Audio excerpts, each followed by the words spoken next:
place. D'accord. Alors on va parler du savon d'Alep. On en a déjà parlé ici même d'ailleurs il y a quelques temps de ça.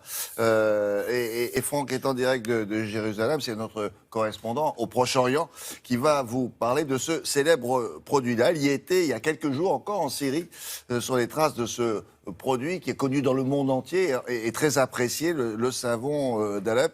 Vous en avez peut-être, madame, monsieur, déjà utilisé, sauf que Alep, vous le savez, c'est une des villes martyrs de cette guerre en Syrie. Alors, la question, c'est est-ce que ce produit est toujours fabriqué? Parce que c'est quand même une source de revenus. Bonjour, Franck. Bonjour William, eh bien oui, le savon d'Alep est toujours fabriqué à Alep et pour vous le prouver, eh bien, je vous ai même ramené ce petit bloc. Alors c'est caractéristique du savon d'Alep avec ses bords relativement inégaux, c'est carré et puis je peux vous dire William, vous ne le sentez pas mais je vais vous le dire, ça sent extrêmement bon le laurier et l'huile d'olive. Alors ce bloc il vient de la dernière savonnerie alépine encore en fonction à l'intérieur de la ville. Il en reste quelques autres au nord de la ville, à quelques dizaines de kilomètres au nord de la ville, mais c'est bien difficile pour ces producteurs d'exporter ce petit trésor parce qu'il faut passer par des zones marquées par les combats. Il y a également des dizaines de barrages militaires à traverser pour ce produit qui est pourtant resté, vous l'avez dit, extrêmement populaire en France, comme vous allez le voir dans ce reportage préparé avec Jonah Messina et notre bureau à Strasbourg.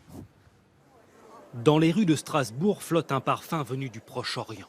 Celui où se mêlent les olives et le laurier d'Alep dans cette boutique de savon. Est-ce que vous sentez l'odeur ici? Parce que l'odeur est très agréable. Et de plus, c'est bon pour la peau, j'aime bien ça. Didier Chehadé est franco-syrien. Il a créé cette enseigne en 2012. Ces savons qu'il remet en rayon sont les derniers qu'il a encore en stock. La dernière livraison, ça a dû il y a 6 mois. Ça veut dire que c'est difficile de s'approvisionner? Oui, en ce moment, oui. Car faire venir ces senteurs d'un pays ravagé par la guerre est devenu une expédition quasi impossible. À 5000 km de là, on comprend pourquoi au premier coup d'œil. Alep était de toutes les villes du Proche-Orient l'une des plus belles et des plus touristiques. Du monde entier, on venait y arpenter les savonneries à la recherche de trésors parfumés. 5 ans de guerre en ont fait un champ de ruines lugubre.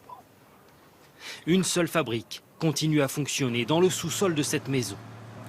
Le savon, chauffé à 200 degrés dans cette cuve, est ensuite répandu dans un recoin du sous-sol.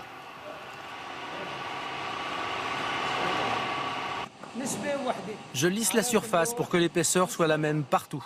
Quelques heures plus tard, les savons sont marqués du sceau de la ville.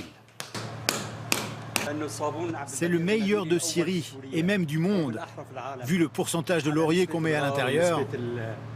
Se battre pour continuer à produire, cela fait la fierté du patron. À Alep, je suis le dernier à faire vivre le savon. Et ça me donne du baume au cœur. Malgré la guerre, on résiste, on travaille et on s'en sort. S'il préserve l'honneur de la cité, dit-il, ce fabricant a tout de même perdu 75% de son chiffre d'affaires. Le savon venu d'Alep est devenu aussi rare qu'une nuit sans détonation dans la deuxième ville de Syrie. C'est terrible quand on voit ces images-là. Alors, moins de savon, vous l'avez expliqué. Cependant, ici même, on en trouve encore dans les rayons. Alors, comment ça s'explique, ça ? Eh bien, la première explication, William, c'est que le savon d'Alep se bonifie avec les ans, il vieillit bien et la plupart des savons que vous trouvez aujourd'hui sur le marché sont en fait des savons qui ont été produits il y a plus de 5 ans, c'est-à-dire avant la guerre. Et puis, il y a une deuxième explication, c'est que le savon d'Alep n'est pas une appellation protégée, les Syriens ne l'ont jamais protégé et il est donc possible aujourd'hui d'en faire un peu partout dans le monde. Certains ne s'en privent pas, y compris en France. On a des savons d'Alep qui sont donc produits dans la région parisienne. Alors, certains s'érigent tout de même contre ce principe. C'est le cas du Conservatoire national du savon de Marseille qui essaye, par exemple, de maintenir un lien technique et précis avec les maîtres savonniers d'Alep pour continuer à faire vivre le vrai savon d'Alep. Et c'est donc le savon de Marseille qui vient au secours de son frère, en quelque sorte, le savon d'Alep. Il faut se méfier des contrefaçons dans ce domaine-là aussi. Merci beaucoup, Franck. À très bientôt. La revue de presse